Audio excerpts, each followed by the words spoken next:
Welcome to Astrology Answers Astrology Breakdown for the week of November 3rd to 9th, 2025. Stay until the end of the video where we reveal some important do's and don'ts to help you get through the week. And this is an important week astrologically. Think of it as a planetary roller coaster, and the ride starts with energetic Mars moving to fire sign Sagittarius on Tuesday. Mars has been in water sign Scorpio, and since Mars is the planet of energy and drive, this meant intense energy and passionate drive for whatever we embarked on. Mars in Sagittarius lightens things up, and with Sagittarius being a daring, adventurous sign, this can give energy for going on adventures and being bolder and braver. We may strive to be more optimistic and open-minded. The very next day, on Wednesday, there's a Taurus full moon, so we may not be as light as usual with Mars in Sagittarius since full moons are emotionally charged. Taurus is a grounded earth sign, though, so this cools down some of the emotion. Taurus full moons are times where we benefit from being present, slow, and steady. That might be difficult with the energy of this week, though, and instead, many may struggle with insecurity and self-doubt. Try to ground yourself as best you can with this full moon. Go easy on yourself and other people. On Thursday, Venus enters Scorpio, and with Venus being the planet of love, this brings more passionate energy to our relationships and dealings with other people. We can take commitment a lot more seriously and can be much more loyal. With Venus being the natural ruling planet of Taurus, the sign of the full moon the day before, this means some of the focus with the full moon shifts quickly. That only becomes even more apparent with Uranus going back to Taurus on Friday. Uranus is the planet of change and the unexpected and has been in air sign Gemini since July. Uranus will officially enter Gemini in 2026, and this is one last tour in Taurus. This means there can be big changes coming that shake up the status quo, realigning the foundation, which can make us feel we're on uneven ground.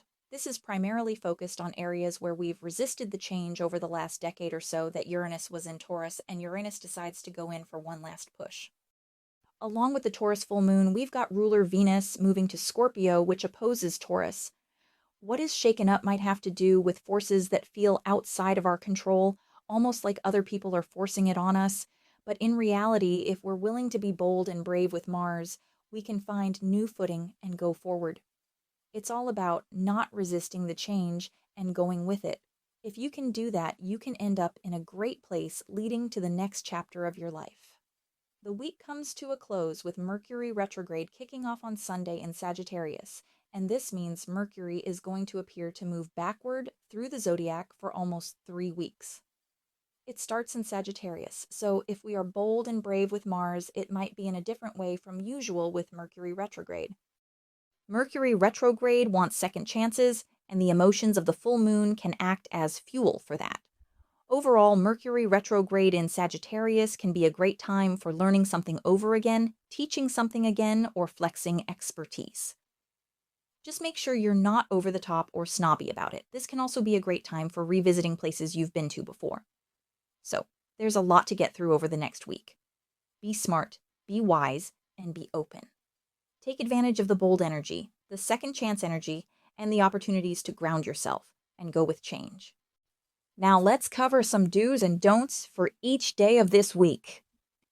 On Monday, do take the initiative with something that requires a stronger will.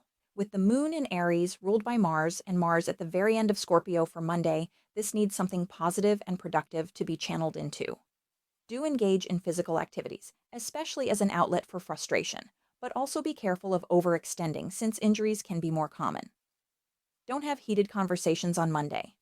It'll be much easier to get into fights, and you only regret it later, so save yourself that headache. Speaking of headaches, don't do anything that you know gives you a headache. It might seem like everyone has one on Monday. On Tuesday, do write or communicate in a different way. Mars can give you a boost for this thanks to moving to Sagittarius. Do slow things down as the day progresses. A slower pace can work out better and keep you calmer. Don't ignore serious matters on Tuesday. Try to find a way to maintain perspective without running away. And oh yeah, don't run away. Sagittarius is the runner, but important things need attention now, and running away probably won't help you. On Wednesday, do press pause on something that has been too intense lately. It's okay to give yourself some breathing room to cool down and get your head on straight. Do give yourself permission to indulge just a little bit. Grab that little treat you've been eyeing. Don't act like a wounded bird. The full moon might try to make you pouty, but that's not a good look for anyone. Instead of whining, try to focus on solutions, even tiny ones. Don't be inflexible. Stubbornness might cause more problems than it's worth, and none of us are as justified in it as we think we are. On Thursday, do some research and investigation. Venus in Scorpio helps with getting to the heart of matters, and the moon moves to Gemini, sign of the mind. Use the mental energy to find information. Do solve problems. Be solutions-oriented instead of stuck in problems. Don't take on a woe is me attitude. Focus on finding control in small ways and working your way up. You have more power than you think. Don't get too obsessed with anything. A little can be okay, but reel yourself in before it gets too far and you have to fight to untangle yourself. On Friday, do work to break out of a rut. This week has extremely strong energy to get out from something that has been intransigent or where you felt boxed in. Breaking out might be easier to do, or you might simply just have more motivation. Do work on a small change you can finish in one sitting. This helps give you some control. Don't float from one project or idea to the next. The Gemini moon can bring flighty energy, so try to keep your mind focused long enough to finish things. Don't let worry cloud your judgment. It can be easy to overthink, but this won't help. Distract your mind if you need to. On Saturday, do spend time comforting yourself with the moon moving to Cancer. Wear pajamas all day, binge watch your favorite show, make yourself a cake, or whatever helps put you at ease. This can settle some of the emotional energy lingering from the full moon. Do use water as a soothing ritual. Savor your bath or shower, drink plenty of water. Even hand washing can be enough to help put you in the right headspace. Don't stoop to their level. It can be tempting to do so, but it won't feel as satisfying as you think. Don't force yourself far outside of your comfort zone. Be gentle with new pursuits and take small steps that add up over time when it comes to changes. On Sunday, do make a quick list of what you can revise, edit, or revisit over the next 3 weeks.